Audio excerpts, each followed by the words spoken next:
आपसे भी कई सांसद ऐसे आए हैं जो घिस घिस के आए हैं, 30,000 वोट से आए हैं, 5,000 वोट से आए हैं। आप अपने बल पे आए हैं, किसी प्रधानमंत्री के नाम पर नहीं। आप अपने बल पे आए हैं कि वो इंसान जो खुद को भगवान समझता है वो भगवान नहीं, सिर्फ इंसान है। जिन्होंने आज एक प्रधानमंत्री को नहीं, आज देश ने एक मजबूत नेता प्रतिपक्ष को चुना है।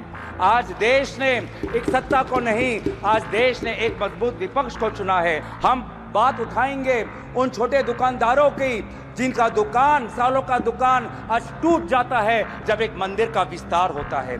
हम आवाज उठाएंगे उन बच्चों की जो आज रो रहे हैं, सालों की मेहनत आज उनका व्यर्थ हो गया है जब नीट का ये पेपर लीक हो गया है। प्रधानमंत्री मोदी जी के पास दो ही अस्त्र है, एक भय है और भ्रम है। भय वो दिखाते हैं इनकम टैक्स, ईडी और सीबीआई के साथ कि जब विपक्ष जब अपनी बात उठता है तो प्रधानमंत्री को भी, कैबिनेट को भी अध्यक्ष महोदय से संरक्षण मांगना होता है। मैंने ऐसा नजारा पिछले 10 साल में नहीं देखा कि नेता प्रतिपक्ष बोल रहा है, विपक्ष बोल रहा है और गृह मंत्री उठ के बोल रहे हैं कि हमें संरक्षण दो, हमें संरक्षण दो, हमें संरक्षण दो। सभी सांसदों को मैं विशेष रूप से अपने तरफ से शुभकामनाएं देता चाहूँगा कि वो इस चुनाव में जीत के आएँ। और विशेष रूप से मैं भाजपा के सांसदों को मैं शुभकामनाएं देना चाहता हूँ क्योंकि आज इस चुनाव में उनको बहुत कठिनाई का सामना करना पड़ा।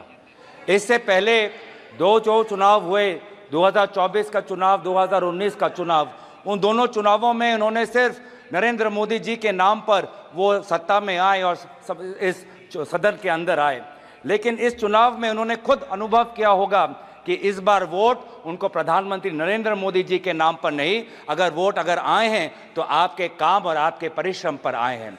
आपसे भी कई सांसद ऐसे आए हैं जो घिस घिस के आए हैं, 30,000 वोट से आए हैं, 5,000 वोट से आए हैं। आप अपने बल पे आए हैं, किसी प्रधानमंत्री के नाम पर नहीं, आप अपने बल पे आए हैं। और इसीलिए मैं आपको शुभकामनाएं मैं देना चाहूँगा और याद दिलाना चाहूँगा कि भारत की आवाम इस वोट से ये कहना चाहती है कि वो इंसान जो खुद को भगवान समझता है वो भगवान नहीं, सिर्फ इंसान है।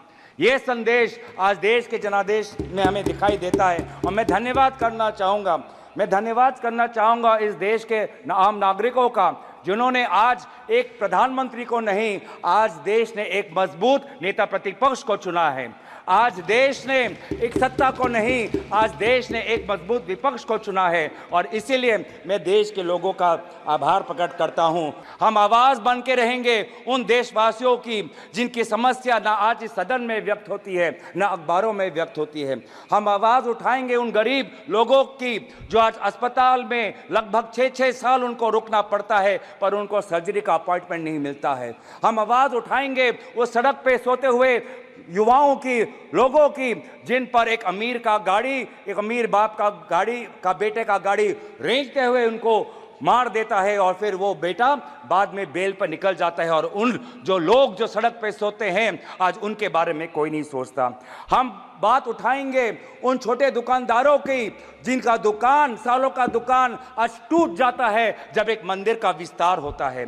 हम बात उठाएंगे उन बेरोजगार युवाओं की जो आज वीजा भटक के संघर्ष में आज वो कभी पनामा के रूट से अमेरिका में जाते हैं, कभी कनाडा जाते हैं, कभी यूरोप जाते हैं, कभी मिडिल ईस्ट जाते हैं। आज यूपी, हरियाणा, पंजाब, गुजरात का युवा आज उसको देश के अंदर नहीं, अगर रोजगार मिलता है तो विदेश में मिलता है। हम उनकी आवाज उठाएंगे। हम आवाज उठाएंगे उन बच्चों की जो आज रो रहे हैं, सालों की मेहनत आज उनका व्यर्थ हो गया है जब नीट का ये पेपर लीक हो गया है। हम बात उठाएंगे उन जवानों की जो आज जम्मू में जिनकी आज शहादत हुई है।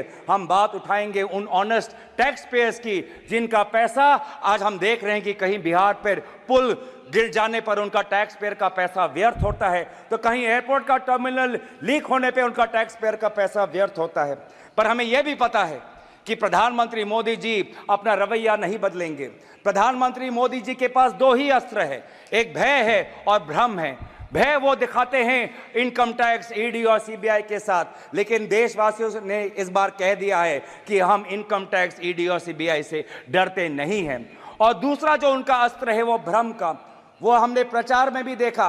बांसवाड़ा में उन्होंने क्या कहा, बांसकाठा में उन्होंने क्या कहा, और जिस प्रकार से प्रधानमंत्री मोदी जी के भ्रम को देशवासियों ने लोकसभा चुनाव में नकारा, उसी तरीके से आज भी आप राहुल गांधी जी के भाषण पर जो भ्रम फैलाने का कोशिश कर रहे हैं, उस कोशिश को भी देशवासी नकारेंगे। कि जब विपक्ष जब अपनी बात उठता है तो प्रधानमंत्री को भी, कैबिनेट को भी अध्यक्ष महोदय से संरक्षण मांगना होता है। मैंने ऐसा नजारा पिछले 10 साल में नहीं देखा कि नेता प्रतिपक्ष बोल रहा है, विपक्ष बोल रहा है और गृह मंत्री उठ के बोल रहे हैं कि हमें संरक्षण दो, हमें संरक्षण दो, हमें संरक्षण दो। यह है ताकत लोकतंत्र की, जहां पे सत्ता पक्ष हो, जहां पे विपक्ष हो।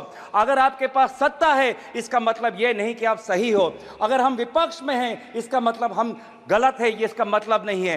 सत्ता पक्ष और विपक्ष लोगों की दो राय रखता है और फिर जनता जनार्दन निर्धारित करती है कि वो किसको राय को स्वीकारता है, चाहे वो सत्ता हो या विपक्ष को।